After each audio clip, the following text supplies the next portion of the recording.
berterima kasih atas kehadiran Bapak Ibu serta Bapak Kepala Sekolah yang bersedia untuk mengikuti kegiatan ini. Nah, sebelum kita masuk ke kegiatan inti, berikut ini tertib acara dalam kegiatan ini. Yang pertama yaitu nanti pembukaan atau doa pembuka yang dibawakan oleh Bapak Junta. Selanjutnya kita akan menyanyikan lagu Indonesia Raya. Kemudian sambutan dari Bapak Kepala Sekolah, dilanjutkan pemaparan dari calon guru penggerak tentang budaya positif, dan yang terakhir nanti dua penutup yang saya bawakan sendiri nanti. Baik, kita akan masuk ke kegiatan yang pertama yaitu doa pembuka oleh Bapak Junta. Oke, baik, terima kasih waktunya. Izinkan saya memimpin doa dalam ajaran agama Kristen. Mari kita berdoa. Kepada banyak Tuhan kami ucap syukur atas segala kebaikan apa yang kami nikmati di saat ini Tuhan. Semoga Tuhan kami calon guru penggerak yang dari sekolah yang saya bersama dengan koordinator memberikan disiplinasi bagaimana kami boleh berbagi dengan rekan-rekan guru yang ada di sini, juga rekan tenaga pendidik yang ada di sini ya Tuhan, dalam hal penerapan budaya positif. Oleh itu memberkati kegiatan ini Tuhan menjadi pembangunan bagi Tuhan dan kami supaya berdoa. Amin. Selanjutnya kita akan menyanyikan lagu Indonesia Raya. Untuk itu Bapak Ibu guru kami undang untuk berdiri.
Selanjutnya yaitu kata sambutan dari Bapak Kepala Sekolah. Kesempatan ini kami berikan kepada Bapak Kepala Sekolah. Baik, yang saya hormati Bapak Ibu guru, yang saya hormati calon guru penggerak angkatan ke-9 yaitu Pak Jong Simajuntak dengan Ibu Herlina Namunu, dan yang saya hormati yaitu rekan-rekan semua. Pertama-tama mari kita panjatkan puji dan syukur kehadirat Tuhan Yang Maha Esa atas berkat dan ridhonya sehingga kita pada pagi hari ini dapat berkumpul yaitu dalam acara pemaparan ya kawan-kawan kita yaitu calon JGP angkatan ke-9. Saya sebagai kepala sekolah mengapresiasi yang sebagus-bagusnya dan setinggi-tingginya kepada yaitu guru dari SMA Negeri 1 Pamangsian yang sekarang ada 2 orang yaitu JGP angkatan 9 dan 1 orang sudah lulus yaitu atas nama Indonesia. Ini saya apresiasi bahwa hanya beberapa guru di SMA Negeri 1 Pamangsian ini, tapi kita bisa yaitu ikut berperan dalam mengikuti calon-calon guru penggerak ini, dan itulah sebenarnya kalau calon guru penggerak ini yang saya lihat di sekolah ini adalah berdampak positif. Jujur saya katakan bahwa dulu memang bahwa tugas guru itu adalah hanya berdampak kedua, yaitu mendidik, mengajar, mengevaluasi. Tapi sekarang udah berubah. Setelah adanya calon-calon guru penggerak ini, saya lihat di sekolah kita ini udah ada perubahan. Jadi itu perubahan-perubahan yang signifikan. Yang pertama, bahwa Bapak Ibu guru ini telah berkelompok, yaitu bekerja teamwork dalam melakukan yang dinamakan berpihak pada siswa. Bahwa Bapak Ibu guru, calon guru penggerak bersama guru penggerak dan guru-guru yang belum guru penggerak bekerja sama, yaitu bagaimana mencapai anak didik itu, yaitu untuk masa sekarang dan masa yang akan datang. Kalau dulu saya bilang bahwa dulu memang itu juga hebat, tapi hanya prinsipnya memang mendidik, mengajar, mengevaluasi. Tapi setelah lahirnya guru penggerak ini, saya lihat implementasikan di sekolah bahwa guru sekarang itu sudah memiliki mindset, yaitu bagaimana masa depan siswa itu, masa depan sekarang dan masa depan yang akan datang, dan menuju generasi siswa, menuju generasi emas tahun 2045. Jadi itu telah dilaksanakan, mudah-mudahan yaitu hasil jeripaya daripada Bapak Ibu guru, calon guru penggerak, tercapailah cita-cita sampai lomba karya terakhir. Dan saya secara pribadi dari kepala sekolah SMA Negeri 1 Paramaksiat sangat mendukung yaitu program kinerja Bapak Ibu guru dan tim kerja seluruh Bapak Ibu guru di SMA Negeri 1 Paramaksiat. Majulah SMA Paramaksiat, majulah kita untuk semua. Terima kasih.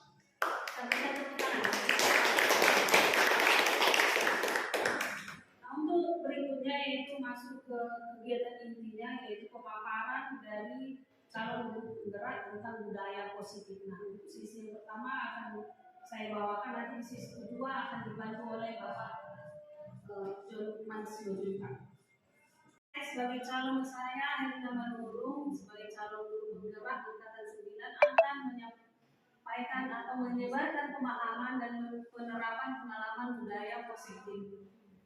Nah, ada pun poin-poin yang akan saya sampaikan dalam kegiatan ini ada dalam konsep inti budaya positif, yaitu yang pertama perubahan paradigma belajar, kemudian yang kedua disiplin positif, nilai-nilai kebajikan, motivasi perilaku manusia, kebutuhan dasar manusia, posisi kontrol guru, keyakinan kelas, dan segitiga restitusi. Nanti penyampaian pemaparan ini nanti akan kami lakukan 2 sesi. Sesi kedua nanti akan disampaikan oleh Bapak Junta. Yang pertama yaitu mengenai perubahan paradigma belajar. Pembelajaran dengan paradigma baru ini digagas oleh atau dibawakan oleh para guru penggerak. Siapa itu guru penggerak? Itu guru penggerak adalah seorang pemimpin pembelajaran yang dapat mendorong tumbuh kembangnya murid secara holistik, aktif, dan proaktif. Jadi seorang guru atau pendidik itu dituntut untuk bisa menyampaikan pembelajaran dengan baik dan tepat sasaran pada murid. Sehingga perubahan ini nanti akan melahirkan pembelajaran yang lebih menyenangkan melalui pembelajaran berdiferensiasi, membuat kesepakatan kelas, dan berbagai proyek pembelajaran dengan aset yang tersedia di lingkungan sekolah. Artinya semuanya itu dilakukan dengan apa yang ada di lingkungan sekolah. Pembelajaran dengan paradigma baru merupakan pembelajaran yang dirancang berdasarkan prinsip pembelajaran berdiferensiasi. Diferensiasi di sini pembelajaran yang berbeda ya, sehingga para peserta didik belajar sesuai dengan kebutuhan berdasarkan tahap perkembangan sesuai dengan teori psikologi modern untuk mewujudkan profil belajar Pancasila. Adapun profil belajar Pancasila itu yaitu ada beriman dan bertakwa kepada Tuhan Yang Maha Esa dan berakhlak mulia. Kemudian menjadi siswa yang mandiri. Kemudian bernalar kritis, berkebinekaan global. Kemudian bergotong royong dan kreatif. Nah, inilah yang diharapkan nanti melalui pembelajaran berdiferensiasi ini dimiliki oleh setiap peserta didik khususnya di sekolah kita ini. Di sini ada tentang teori, miskonsepsi tentang teori kontrol, di mana posannya mengatakan guru mengontrol murid, kemudian ilusi bahwa penguatan positif itu efektif dan bermanfaat. Ini miskonsepsinya ya. Kemudian ilusi bahwa kritik dan mampu membuat rasa bersalah, mampu menguatkan karakter. Kemudian ilusi bahwa penguatan positif itu efektif dan bermanfaat.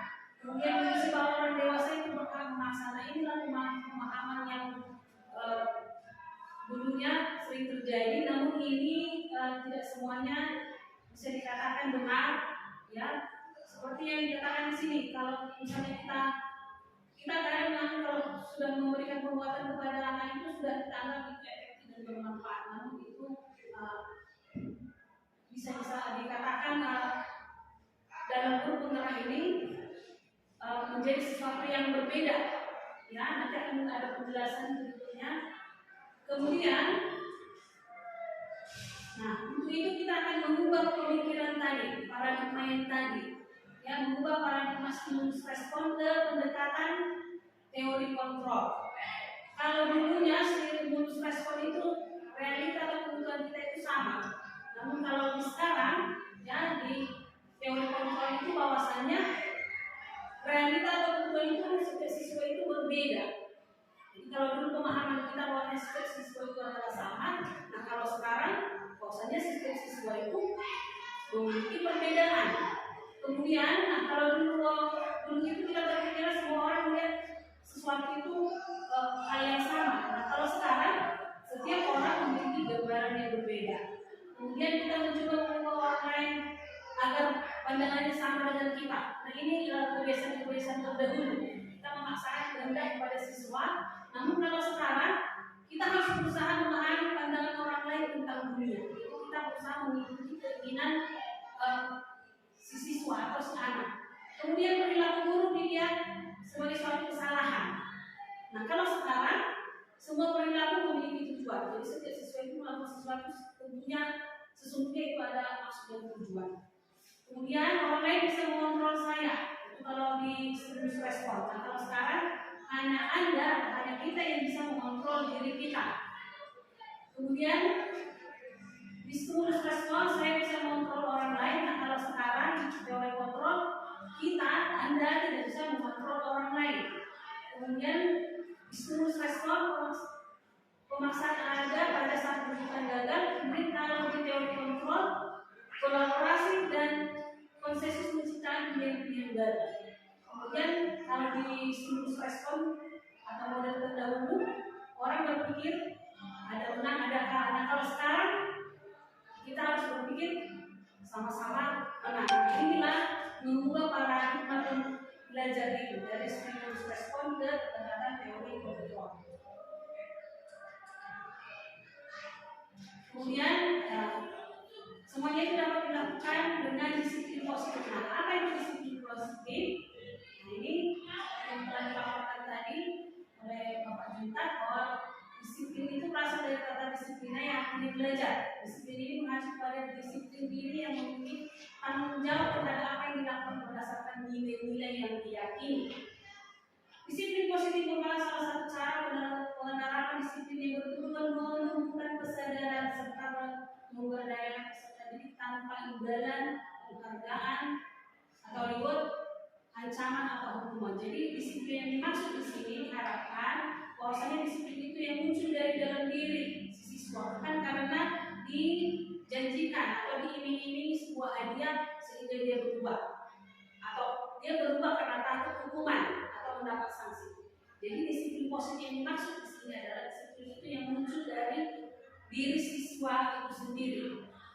Ya. Kemudian sebagai pendidik tujuan kita adalah menciptakan peserta didik yang memiliki disiplin diri sehingga mereka berperilaku mengacu pada nilai-nilai kebajikan, nilai-nilai kebajikan universal, memiliki motivasi intrinsik. Jadi tadi motivasinya memang harus berasal dari dalam diri sendiri, bukan karena pengaruh dari luar dalam perubahan perilaku ke arah yang lebih baik. Jadi di sini ada dikatakan nilai-nilai kebajikan universal. Ini kebajikan universal ini diakui oleh seluruhnya sama, bukan walaupun berbeda agama, suku, bangsa, namun kebajikan ini sama.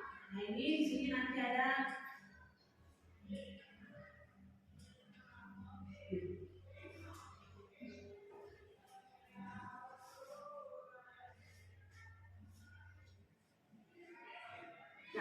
berikut ini adalah nilai-nilai kebajikan secara universal. Universal dikatakan di sini, ya, ada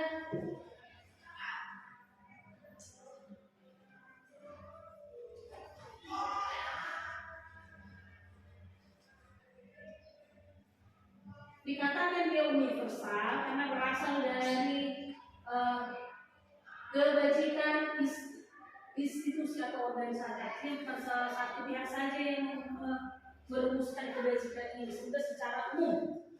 Kebajikan yang berasal dari profil Pancasila yang tadi harus disampaikan, yaitu menjadikan siswa itu nanti siswa yang atau murid yang beriman dan bertakwa kepada Tuhan Yang Maha Esa dan berakhlak mulia, kemudian berkebinekaan global, gotong royong, mandiri, kreatif dan bernalar kritis. Nah, inilah nanti disiplin positif yang diharapkan timbul di dalam diri murid kita. Kemudian yang nilai kebajikan yang berasal dari previous program, yaitu diharapkan siswa itu memiliki toleransi, rasa hormat, integritas, mandiri, kemudian menghargai, antusias, empati, keingintahuan, kreativitas, kerjasama, percaya diri, dan berkomitmen. Kemudian ada juga nilai kebajikan yang berasal dari keterampilan hidup atau life skill.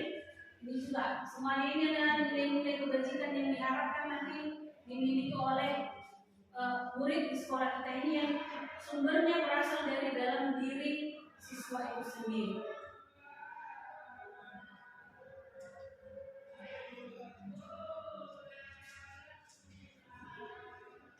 Kebutuhan dasar manusia. Manusia itu memiliki kebutuhan-kebutuhannya masing-masing. Jadi apa itu kebutuhan dasar manusia? Adalah sesuatu yang kita harus lakukan untuk mendapatkan apa yang kita inginkan.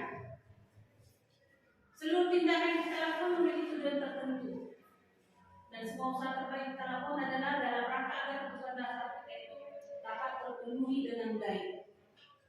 Apa saja yang menjadi kebutuhan dasar manusia? Yaitu yang pertama, yang bertahan hidup. Bertahan hidup ini supaya dapat bertahan hidup apa kebutuhannya?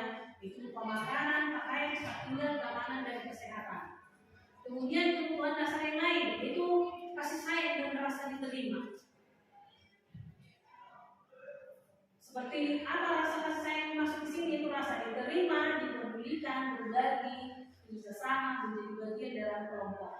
Kemudian kebutuhan dasar yang lain itu penguasaan. Ini berkaitan dengan harga diri, keinginan untuk dianggap, memimpin, berprestasi, diakui dan didengar. Kemudian kebutuhan dasar yang lain, kebutuhan dasar yang manusia yang lain itu kebebasan. Kebebasan yang dimaksud di sini itu rasa diterima, kemudian dipedulikan, mau berbagi, kerjasama, menjadi bagian di dalam kelompok. Dan kebutuhan dasar manusia yang terakhir itu kesenangan.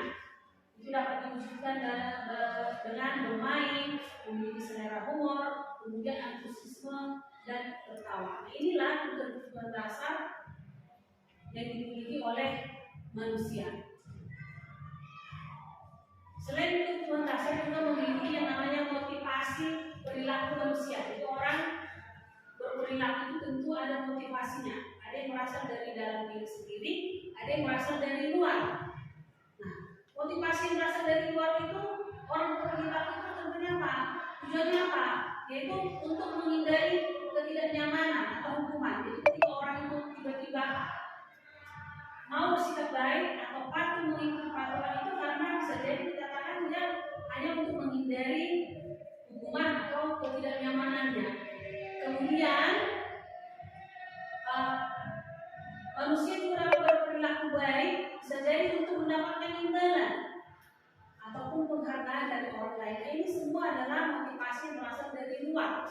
Orang berbuat itu, bersikap baik itu atau berperilaku baik itu yang berasal dari luar itu, inilah tujuannya itu untuk menghindari hukuman atau untuk mendapat imbalan. Nah, diharapkan setiap siswa itu motivasinya harus timbul dari dalam diri,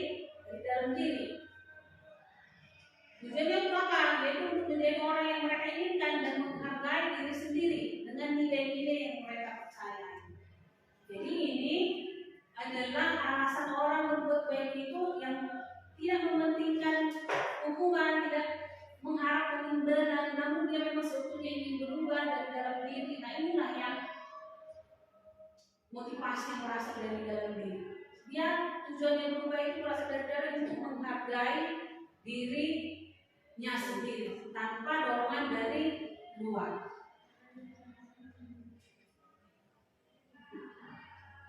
Baik, berikutnya ini ada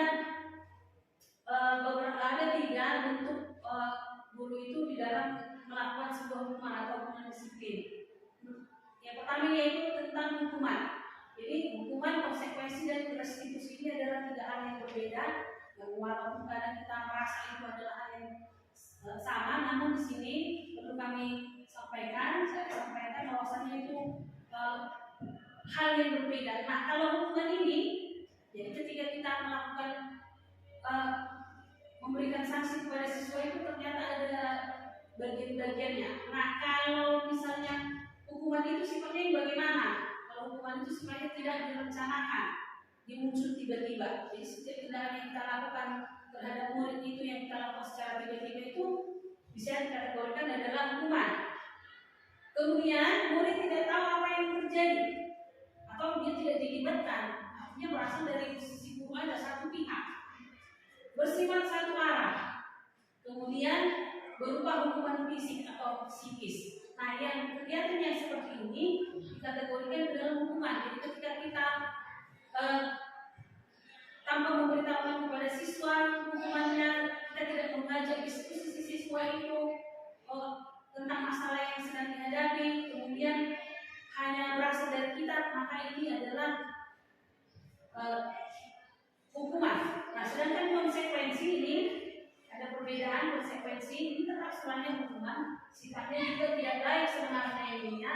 Hukuman itu tindakan yang tidak baik juga pada si siswa. Konsekuensi juga ada kurang baiknya. Nah, kurang baiknya di mana? Memang ini sedikit satu tingkat di atas hukuman. Kalau di hukuman tadi tidak terencana atau sifatnya tiba-tiba, kalau di konsekuensi ini dia sudah terencana, maka sudah disepakati ada di dalam peraturan. Kemudian walaupun tetap ada di dalam peraturan sudah disepakati, namun sanksi yang kita berikan itu tetap saja membuat si murid merasa tidak nyaman karena mendapat hukuman. Kemudian sikap si guru ini selalu memonitoring murid, memonitor artinya secara tingkah laku siswa ini selalu dikaitkan dengan peraturan-peraturan yang ada di lingkungan sekolah.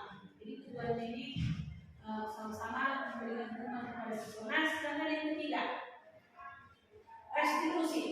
Restitusi ini merupakan proses penciptaan kondisi bagi murid untuk memperbaiki kesalahan. Jadi di dalam restitusi ini kita mengajak siswa ini berkolaborasi. Berkolaborasi dalam hal apa? Mencari solusi terbaik. Artinya kalau selama ini bahwasannya selalu dari satu arah, guru yang selalu harus dipatuhi oleh si murid. Murid harus selalu mendengarkan guru.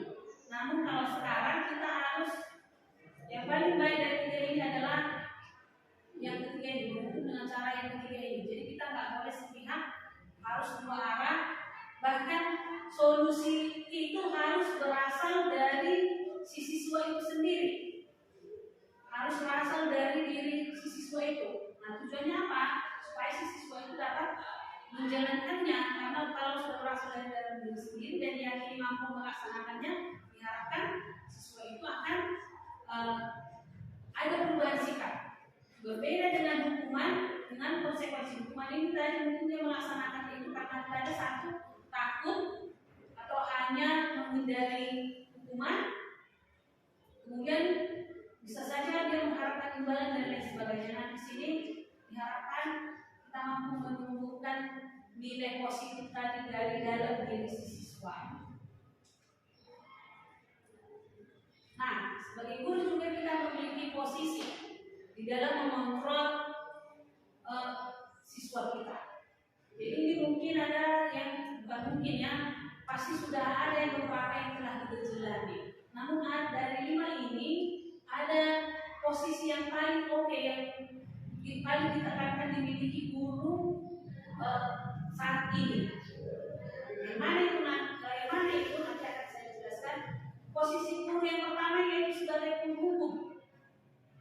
Hukum sifatnya ini tiba-tiba, tidak terencana. Sedangkan posisi guru yang kedua ini contohnya mungkin kalimatnya kamu tidak tahu peraturan. Mungkin bahasanya seperti itu. Kamu dihukum. Sedangkan bukan merasa bersalah. Ini juga sering kita sampaikan kepada anak. Contohnya mungkin begini, apa kamu tidak kasihan kepada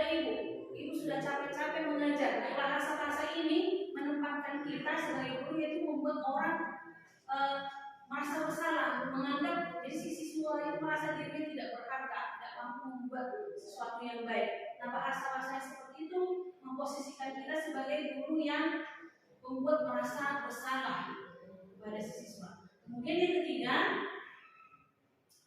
yaitu sebagai teman, ini juga memang tujuannya ini supaya kita lebih dekat kepada siswa, lebih mudah mengarahkannya. Namun ini juga membuat siswa tidak nyaman. Kenapa tidak nyaman?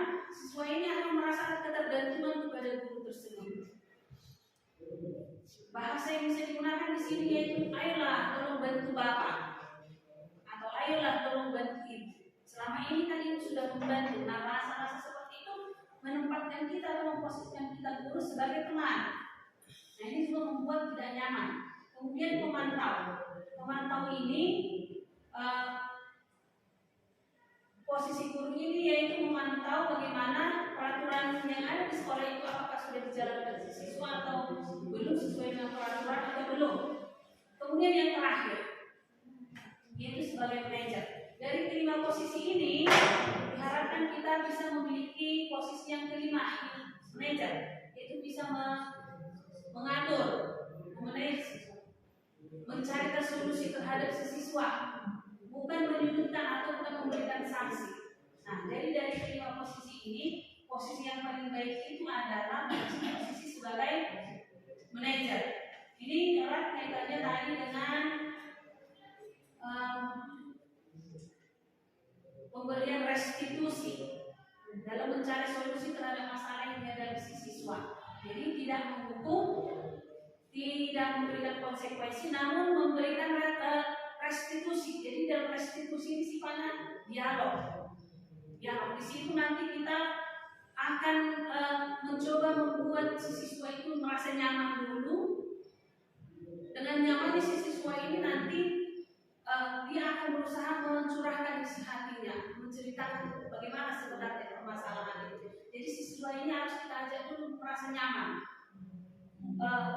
Nanti akan ada video tayangan bagaimana contoh berdialog dengan menggunakan restitusi. Jadi kalau selama ini kita hanya menghakimi siswa, menyudutkan, nah kalau di sini kita harus memposisikan diri kita sebagai guru yang mampu menjadi seorang manajer. Jadi kita harus bisa menemukan solusi kepada masalah siswa, namun solusi tersebut bukan berasal dari kita guru, melainkan dari si siswa itu sendiri. Oke, baik, selamat pagi Bapak Ibu. Selamat pagi Pak Pimpinan Kami Kepala Sekolah yang telah memberikan waktu bagi kami calon guru penggerak angkatan 9 Kabupaten Toba dalam menyampaikan atau berbagi mendiseminasi aksi nyata budaya positif apa yang sudah kami pelajari di dalam guru penggerak ini. Jadi kami sangat mengucapkan terima kasih kerana kegiatan-kegiatan ini bisa berdampak pada pengembangan mutu sekolah kita. Baik. Apa makna disiplin? Disiplin seperti kita ketahui berasal dari bahasa Latin yaitu disiplina yang artinya belajar. Jadi dari sini kita bisa memahami maknanya bahwa disiplin itu harus dimulai dari diri kita sendiri. Disiplin diri membuat orang menggali potensinya menuju sebuah tujuan akan apa yang dihargai. Namun dalam budaya kita makna kata disiplin telah berubah menjadi sesuatu yang dilakukan seseorang kepada orang lain untuk mendapatkan kepatuhan. Kecenderungan umumnya adalah mengumpulkan kata disiplin dengan ketidaknyamanan.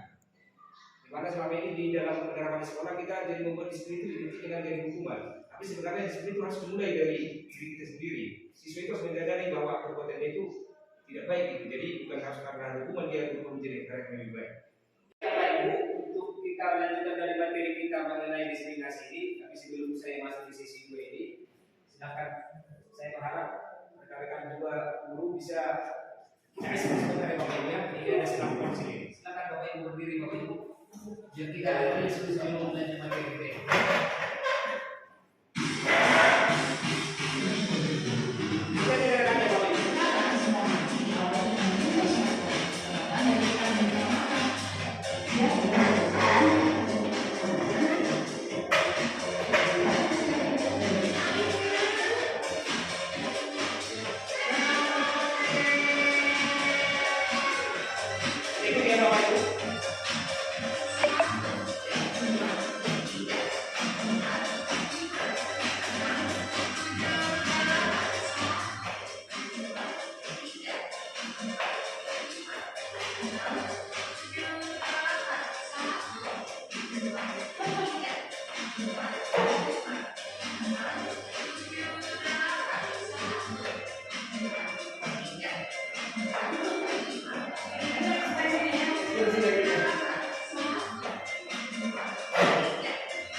Akhir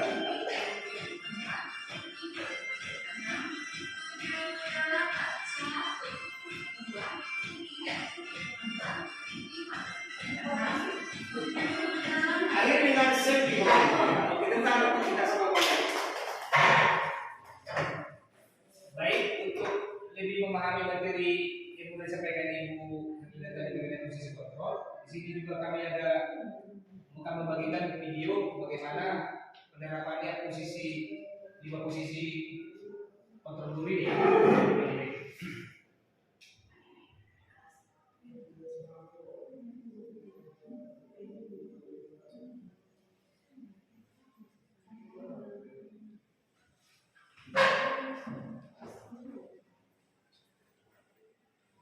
Baik, Bapak Ibu, di sini kan ada 5 posisi motor tadi yang sudah disampaikan oleh Ibu Presiden itu adalah sebagai pembuat merasa bersalah, teman, pemantau dan manajer. Di sini juga kami melampirkan dari video bagaimana penerapannya di dalam tim kesehatan. Mungkin kalau saya secara pribadi juga menyadari selama ini saya lebih kecenderung gitu sebagai penghukum dan pembuat merasa bersalah. Jadi setelah saya belajar di hukum ini, saya lebih ditekankan bahwa sebenarnya kita harus menjadi manajer lah ya, bisa jadi teman, bisa jadi pembantu, tapi diutamakan itu menjadi manajer.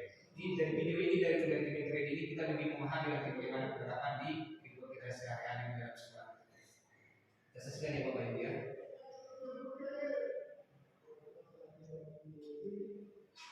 Ini ada posisinya siswa sedang lagi terlambat ya. Bagaimana menanganinya? 5 posisi kontrol dalam penerapan. Salam bahagia Ibu dan Bapak Guru Mentor. Dalam penerapan disiplin restitusi, salah satu program yang dikembangkan adalah 5 posisi kontrol.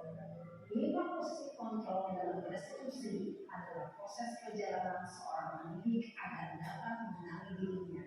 Pada video kali ini, kita akan membahas tentang 5 posisi kontrol yang dikembangkan oleh Diane Dawson dan contoh penerapannya. Ini Bapak Ibu contohnya.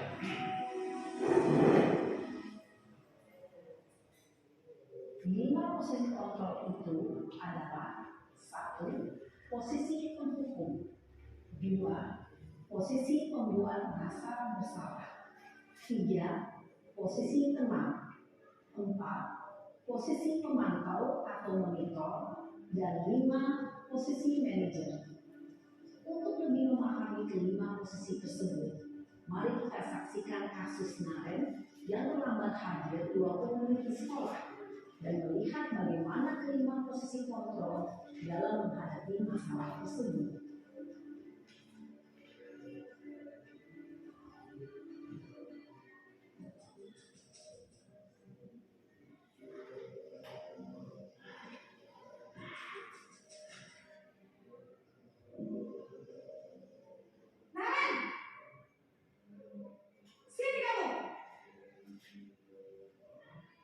Selamat pagi Bu.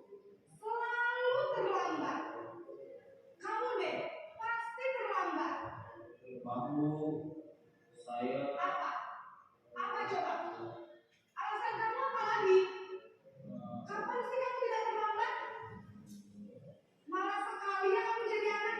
saya Dasar pemalas. Gak kapok-kapok sih kamu. Sudah berapa kali terlambat? Sana, kamu keliling lapangan basket 2 kali. kenapa saya harus ke lapangan basket Bu? Kenapa? Kamu melawan ibu. Berani-beraninya jawab. Sudah terlambat, masih berani jawab pula. Sekarang, keliling lapangan basket 5 kali sekalian. Biar kapok. Cepat. Pergi sana ke lapangan basket. Posisi Oke, Bapak Ibu kita diskusi sebentar Bapak Ibu ya. Saya coba diskusi dulu dengan rekan di sini. Kira-kira kalau Pak Tobing di dalam, kalau saya sebelum saya belajar materi ini, saya cenderung di sini. Kita cenderung bisa dari siswa yang terlambat, ya kita langsung marahi gitu. Belum kita tanya langsung kita marahi seperti tadi kan. Kira-kira apa tadi kata-kata yang bisa Bapak Akran Tobing dari kira-kira dari just di sistem gitu. Kata-kata yang menghukum di situ apa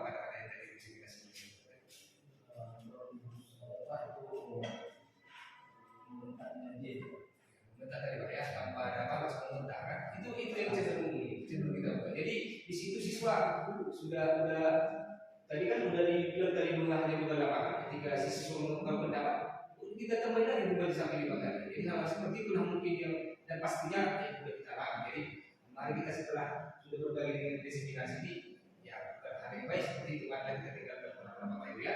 Baik, kita lanjut ke posisi kontrol yang kedua. Di sini ada video ini Bapak Ibu lebih kita pahami. Sisi penghukum biasanya berbicara dengan nada tinggi, menghardik, menunjuk, menyakiti, dan menyindir. Hukuman bisa berupa fisik maupun psikis. Jadi kata kuncinya tadi Bapak Ibu menghardik, menghukum, dan kita juga menghukum mereka dengan fisik dengan cara perkataan yang kasar, itu juga dengan fisiknya. Kita kan tadi disuruh sampai beliau itu hal-hal yang kurang baik lah yang kita lakukan. Sampai kita juga Bapak Ibu ya. Ibu dan Bapak guru hebat.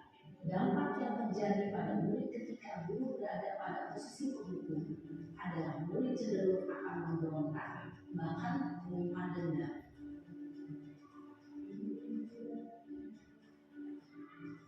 Ini posisi kedua, posisi untuk merasa bersalah.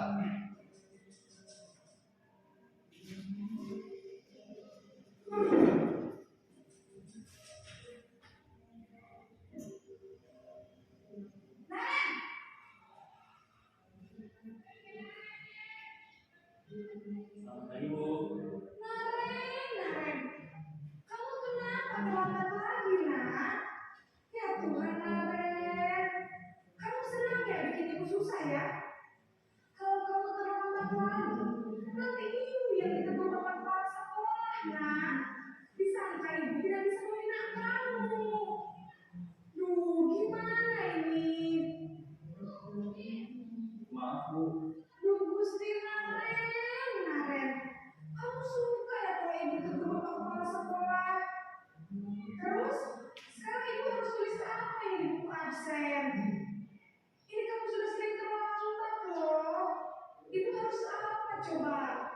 Maaf Bu. Maaf sekali. Ya sudah, lain kali jangan bikin ibu susah lagi ya nak ya. Ibu tidak akan kuat lagi kalau kamu begini terus. Bisa jantungan kalau ibu tegur bapak kepala sekolah. Saya cepat ke kelas. Maaf ya Bu. Maaf sekali. Oke Bapak Ibu ya, ini juga seringlah kita temui kan bahwa kita sudah di posisi yang terlambat, itu merasa bersalah kan. Kita harus dari itu. Jadi ke depan marilah kita meninggalkan hal seperti ini. Oke Bapak Ibu ya, kita lanjut ke posisi berikutnya. Posisi pembuat rasa bersalah berbicara dengan nada tenang, cenderung lembut, namun kata-kata yang diutarakan membuat murid merasa menjadi orang yang gagal, memandang buruk dirinya sendiri, merasa tidak berharga, dan tidak sanggup membahagiakan orang lain. Ketika guru mengambil posisi pembuat rasa bersalah, murid akan menganggap dirinya yang bersalah dan ia akan menyimpan emosi negatif tersebut di dalam dirinya.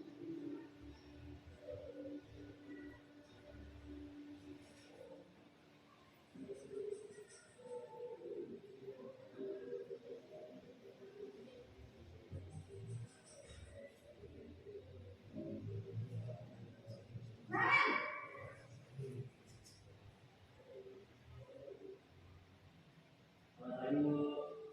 Wah, sudah jam berapa ini nak? Terlambat lagi ya sayang. Iya Bu. Habis Bu saya lupa bawakan saya Bu. Kamu malah menyalahkan ibu kamu. Kamu bukan anak yang paling kencang. Kok terlambat sih? Iya Bu. Saya memang terlambat bangun tadi. Jadi biarpun saya lincah tetap gak kecinca Bu. Ya sudah sana. Nanti lain kali larinya lebih kencang lagi ya. Biar gak terlambat lagi. Bikin senang ibu. Demi ibu. Bisa? Bisa Bu. Ya sudah sana masuk kelas. Ibu beresin urusan absen kamu. Kamu ini ada-ada saja.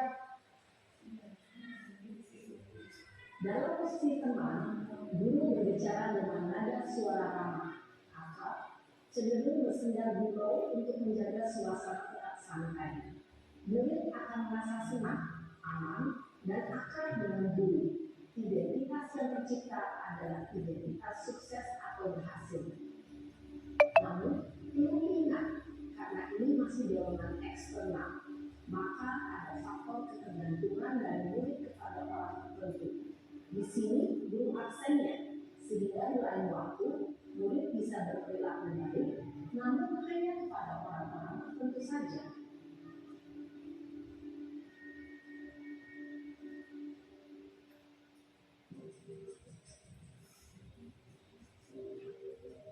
Ini posisi tempat ya orang Tuhan gitu.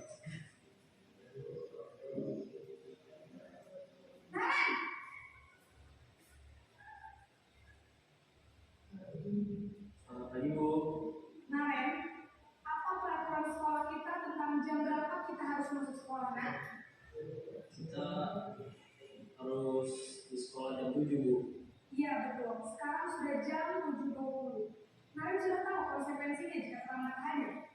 Paham Bu, saya harus tinggal kelas pas jam istirahat selama 20 menit.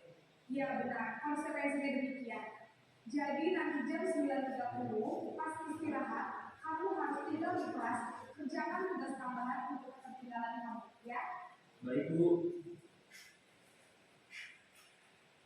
Posisi pemantau mengandalkan penghitungan atau data untuk mengontrol murid.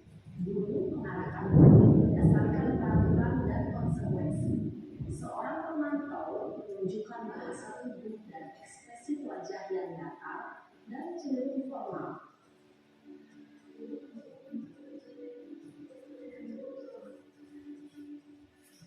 Baik, di posisi kelima nanti saya ada pertanyaan belajar ya.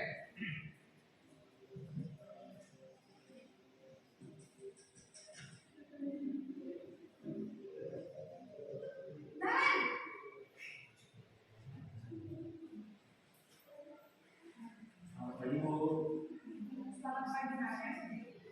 Maaf Bu, saya terlambat. Iya, sekolah masuknya jam 7, sekarang sudah jam 7.20. Jadi sekarang bagaimana ini, Naren?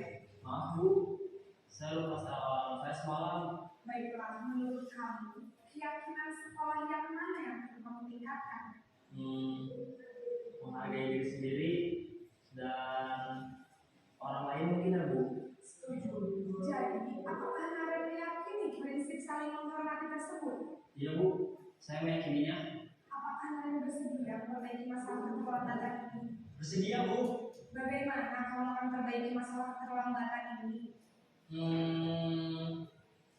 Saya akan coba untuk tidak lupa menyetel alarm saya Bu.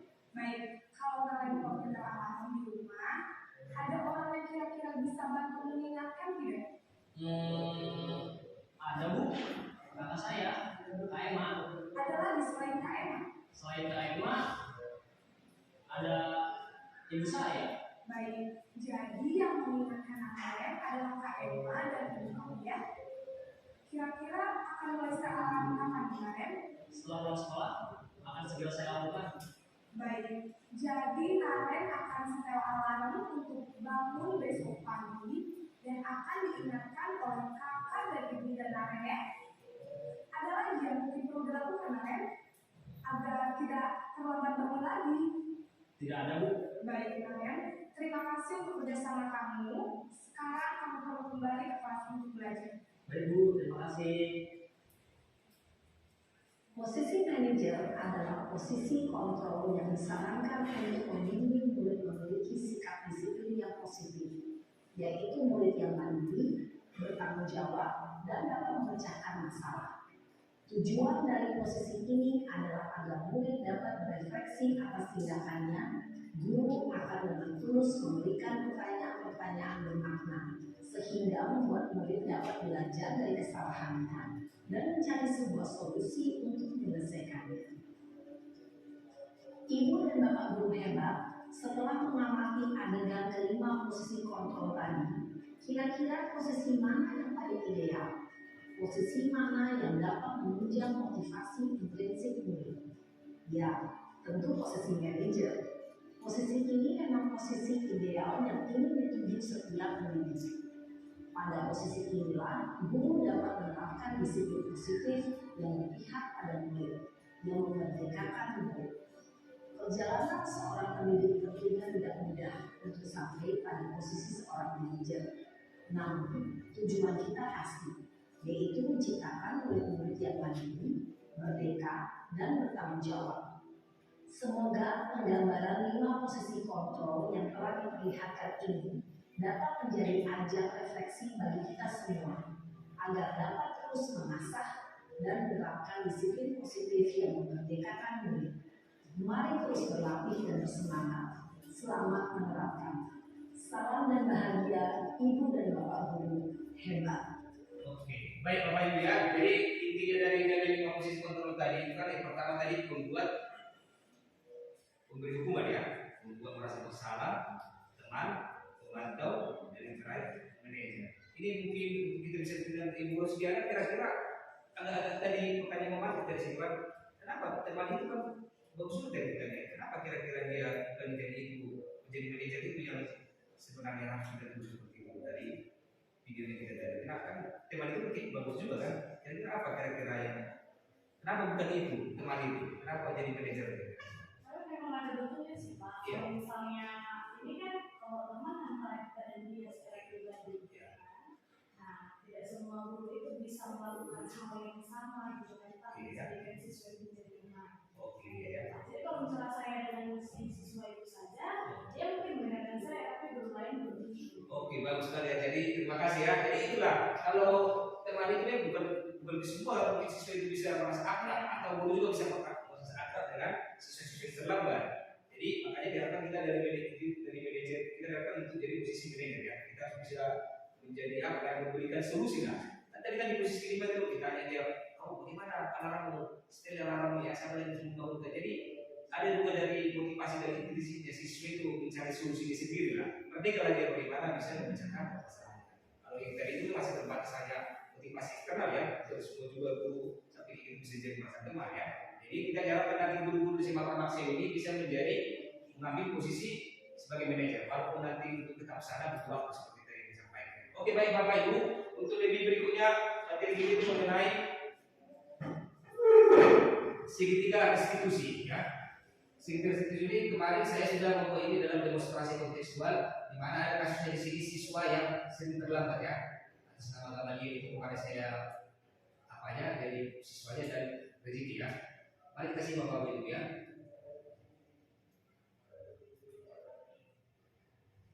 Jadi di sini kami bagaimana kita menerapkan.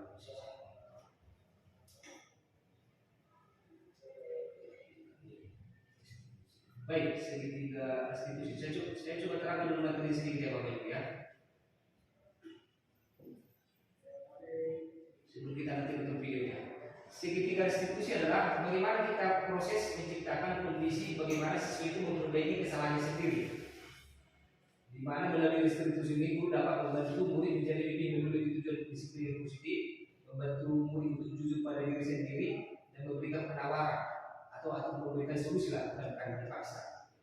Yang berikutnya ini segitiga restitusi ya. Yang pertama itu kita harus memvalidasi tindakan yang salah. Menstabilkan identitas ya, bahwa setiap orang pasti pernah melakukan kesalahan. Itu yang perlu kita tanamkan Bapak Ibu ketika kita mau mengadakan segitiga restitusi bagi siswa ya. Menstabilkan identitasnya dulu. Setiap orang itu pasti pernah melakukan kesalahan.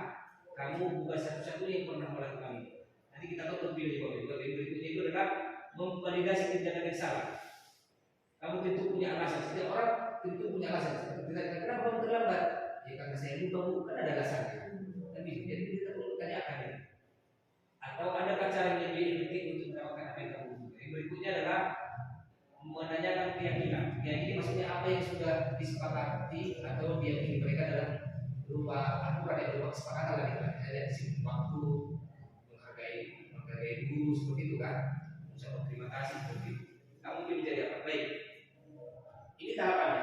Menstabilkan berkosong itu tidak apa-apa. Tidak ada manusia yang sempurna. Kita harus menyampaikan itu ya. Saya juga pernah melakukan kesalahan seperti itu. Yang berikutnya contoh-contoh kata-kata validasi tidak salah. Padahal kamu bisa melakukan yang lebih dulu dari sini. Seperti itu kan. Kamu pasti punya alasan. Itu nanti kita sampaikan nanti. Yang berikutnya itu menanyakan keyakinan apa yang kita percayai. sebagai kelas satu keluarga. Apa nilai-nilaimu? Kamu menjadi orang seperti apa ke depannya? Baik, ini kemarin kami buat waktu di Menara Masjid Konstitusi demonstrasi kontekstualnya bersama dengan siswa.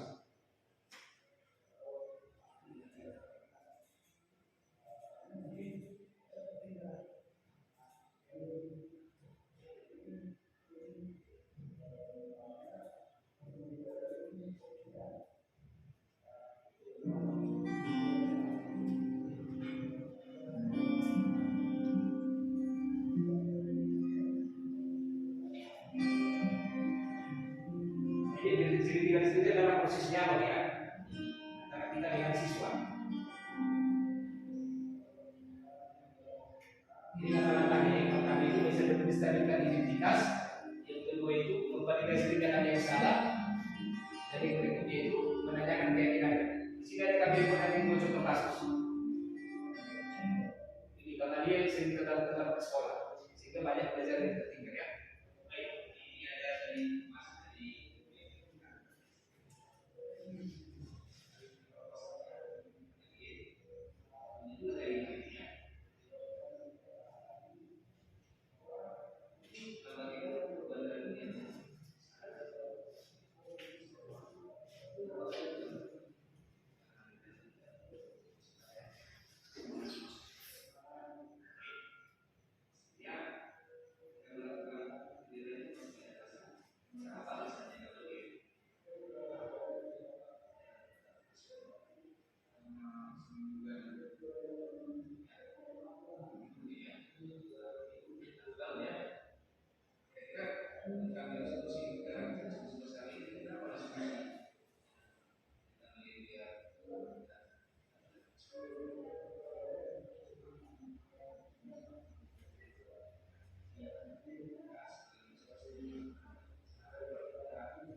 mengenai masalah pengambilan saya. Hal yang saya dapatkan dari adalah saya akan mengatur waktu saya lebih disiplin agar tidak terlambat sekolah lagi. Terima kasih. Oke, thank you. Baik, ini kasus kedua rezeki ini ya. Agak apa kan kamu di kelas tadi nggak dicontek di hasil ujian dari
Oke Bapak Ibu, jadi dari 2 kasus tadi kita pastinya di kelas pasti mengalami ada yang contek lah, ada yang merantau. Bukan berarti kalau ada kejadian langsung kita kasih PBB. Ketika kita di dalam kelas itu diharapkan ya kita mencari, kita bisa mengantisipasi juga, bisa langsung buru-buru dan selama ini langsung PBB kan gitu kita sendiri.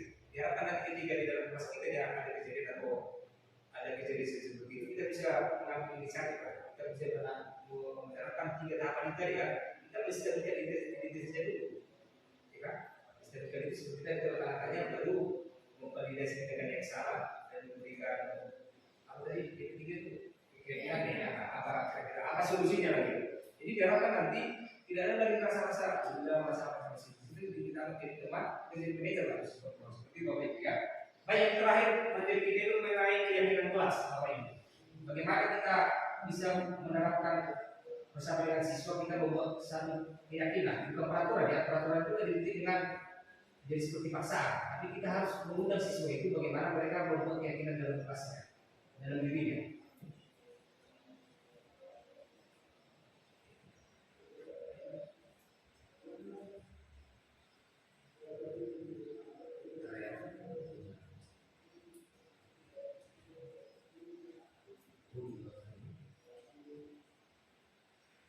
Baik, materi kita yang terakhir Bapak Ibu, keyakinan kelas. Baik, keyakinan kelas yang dimaksud di sini adalah apalah yang kebajikan tadi yang sudah disampaikan Ibu Hadila tadi ya, prinsip-prinsip kebersihan yang disepakati secara kita manusia dan secara umum. Baik, tidak memandang latar belakang suku, negara ataupun bahasa.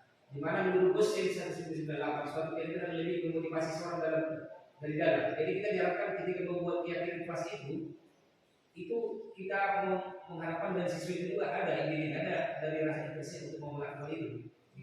Akan kesepakatan. Seseorang akan lebih bersemangat untuk menjalankan keyakinannya daripada hanya sekedar mengikuti serangkaian peraturan. Baik, pembentukan keyakinan kelas itu masih abstrak daripada peraturan yang dirinci dan konkret. Keyakinan kelas itu berupa pernyataan yang diposter, itu dalam hal yang positif. Keyakinan kelas tidak terlalu banyak kata-katanya, tapi lebih padat dan jelas. Bersedia menyebut bagian kelas. Baik, ini contohnya Bapak Ibu. Ini contoh peraturan yang sering kita lihat. Selalu kembalikan buku kepada tempatnya. Tapi kalau kita mau itu peraturan. Tapi kalau kita kelas kita dituntut bertanggung jawab. Contoh yang kedua, dilarang mengganggu orang lain. Itu kan peraturan. Tapi kalau kita kelas adalah menghormati orang lain dan diri sendiri. Itu harus dikatakan kepada siswa. Yang berikutnya, ada di sekolah 15 menit sebelum belajar lebih baik. Tapi kalau kita kelas adalah menghormati orang lain, tapi itu pada tujuan. Maksudnya yang menghargai waktu dan menghargai acara ya, kita harus menggunakan waktu. Dilarang melakukan kekerasan. Contohnya, tapi kalau kita kelas keselamatan menghormati orang lain. Dilarang menggunakan narkoba atau merokok. Itu peraturan. Tapi kalau kita jagalah kesehatan, lebih bagus itu.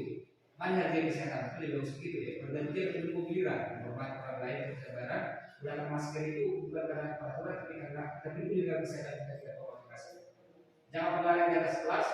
Lebih bagus untuk kita buat keyakinannya keselamatanmu untuk yang lalu. Jangan lari dari kelas seperti itu ya. Baik, ini kami buat kemarin di kelas 12 dunia. Yang pertama itu kami sepakat, kami buat keyakinan kami adalah disiplin waktu, bersikap sopan saling menghormati kepada sesama teman, guru dan perangkat sekolah lainnya, memakai pakaian seragam, mengikuti jam pelajaran, menerapkan 3S, senyum, salam, dan sapa. Dan yang terakhir adalah menerapkan budaya tomat. 3 magic word ya, tolong, please kan, maaf, sorry, dan thank you. Nah, itu yang kami buat. Mungkin itu yang bisa saya sampaikan. Untuk yang terakhir ini adalah untuk refleksi kita.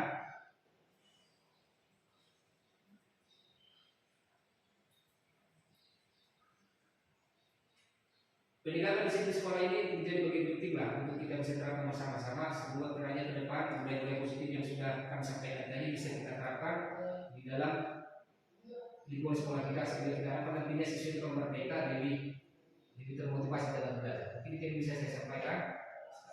Untuk waktu ini kami sampaikan kepada Ibu Rina sebagai closing statement ya.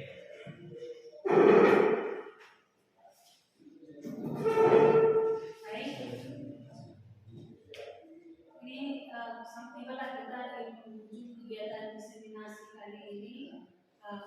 Kami berdua sebagai calon guru penggerak saya sendiri yang dinamakan dan Bapak Siwajunta mengucapkan terima kasih sebanyak-banyaknya yang sebesar-besarnya kepada Bapak Ibu yang berkenan hadir dalam kegiatan diseminasi ini. Untuk mengakhiri kegiatan ini, setelah diawali dengan doa, maka diakhiri dengan doa juga. Doa ini akan saya pimpin sendiri. Baik, kita satukan hati, saya bawakan doa dalam ajaran agama Kristen. Kita berdoa. Terima kasih buat penyertaan Bapak selama kegiatan ini berlangsung dari awal hingga akhir. Bapak, biarlah kiranya apa yang telah kami sampaikan dalam kegiatan ini dapat kami terapkan di lingkungan sekolah. Ajarkan kami Bapak menjadi guru-guru yang bertanggung jawab di dalam tugas kami, menjadi guru yang bisa menjadi teladan bagi anak didik kami, dan menjadi guru yang bisa membantu siswa kami menemukan solusi di dalam setiap permasalahan yang sedang mereka hadapi.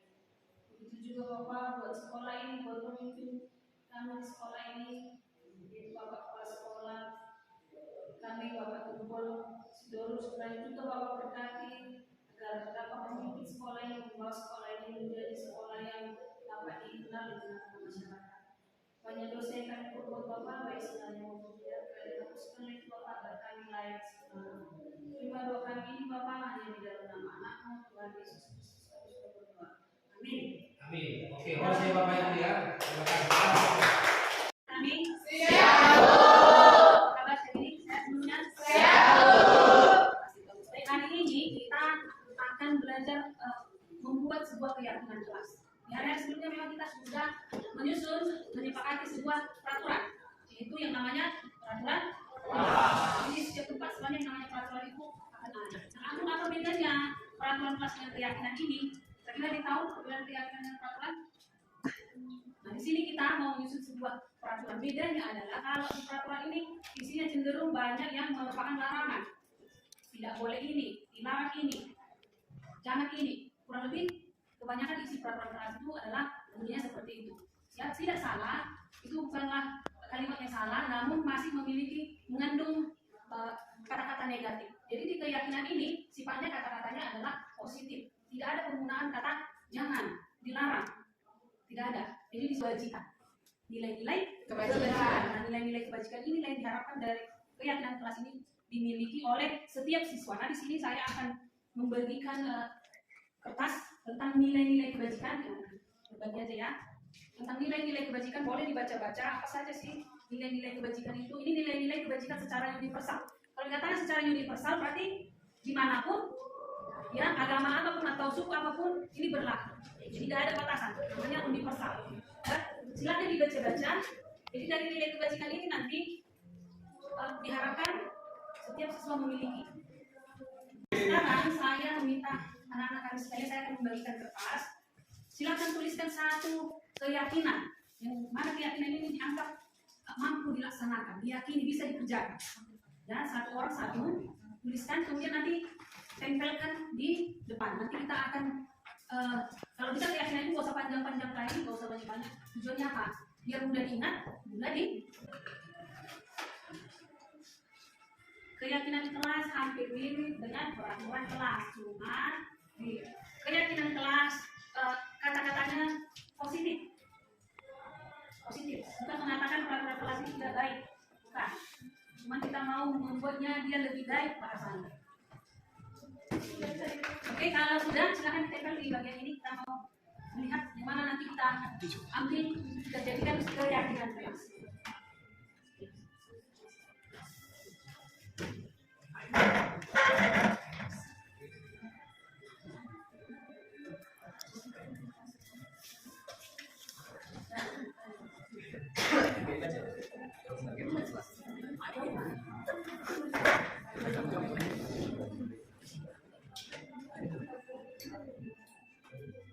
Ayo yang lain silakan. Apalah yang kalian yakini mampu kalian lakukan tanpa merasa terbeban. Jadi silakan.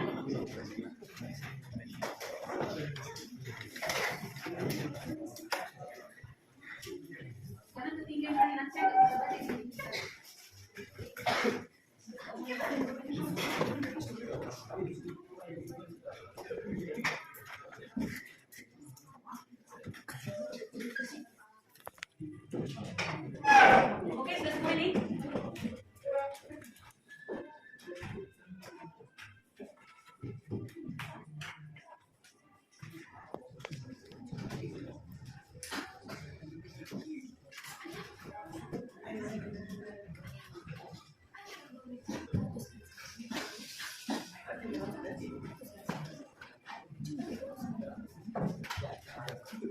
Udah.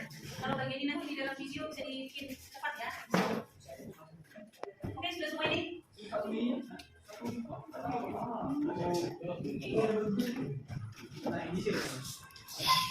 Oke, baik. Nah, ini adalah keyakinan-keyakinan ini akan kita koreksi bersama-sama. Kemudian silakan sambil diperhatikan nilai-nilai kebajikan yang saya bagikan tadi. Nah, kira-kira keyakinan yang kamu buat ini nilai kebajikannya apa? Nah, saya bacakan dulu. Tidak mengemil, jangan memberikan keributan. Ini bahasanya gimana ya? Mungkin jangan membuat keributan. Nah, kalau di dalam kebajikan nilai apa di situ? Jangan membuat keributan. Nah, di situ apa yang cocoknya? Nilai iya, nilai kebajikannya adalah kalau jangan membuat keributan hasilnya apa? Damai. Nah, ini nanti menciptakan kedamaian. Ya, tidak membuat keributan, nilai ini kan kesannya negatif ya. Nah, kita mau mengubahnya menjadi nilai yang lebih positif. Berarti yang membuat keributan berarti positifnya mana? Menciptakan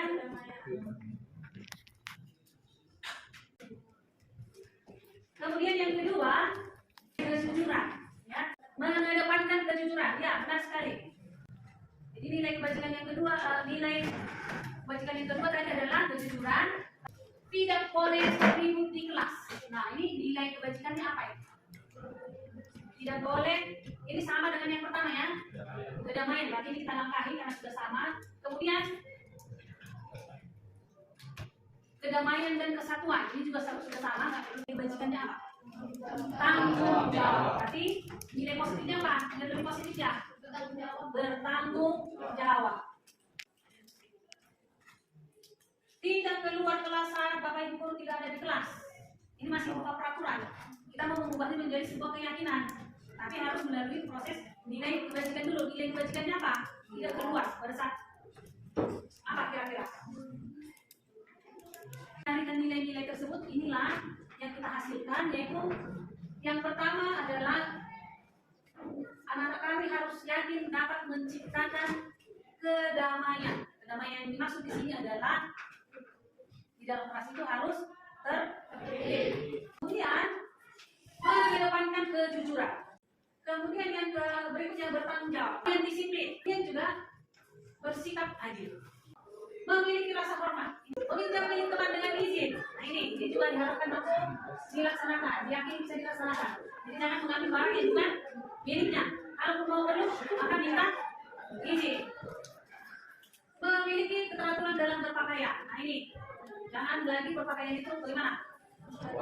Surat, asal-asalan, tidak menggunakan atribut, tidak menggunakan dasi, dan asal-asalan. Ya, bertanggung jawab atas tugas yang diberikan. Kemudian menjaga kebersihan kelas.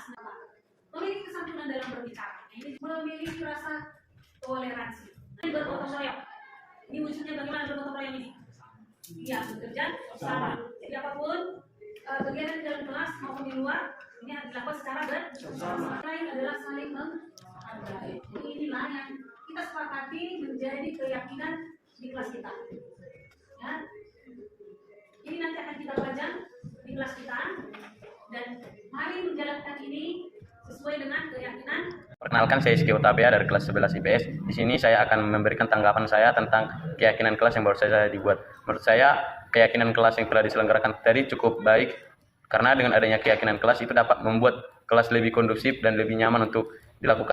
Harus dilaksanakan oleh seluruh warga kelas 11 IPS. Sekian dari saya, terima kasih. Nama saya Muhammad Dahlan Kuning. Saya ingin memberikan tanggapan tentang pembuatan keyakinan kelas tersebut. Saya yakin keyakinan tersebut akan dilaksanakan oleh seluruh murid dengan sepenuh hati, karena itu dibuat oleh murid itu sendiri. Sekian dan terima kasih. Selamat siang, perkenalkan nama saya Adi Partabia Manado. Saya kelas 11 IPS. Di sini saya ingin memberikan tanggapan tentang pembuatan keyakinan kelas. Di sini saya menanggapi bahwa dengan adanya keyakinan kelas ini pastinya menjadikan kelas lebih baik lagi dan membuat hal-hal positif lebih berkembang lagi.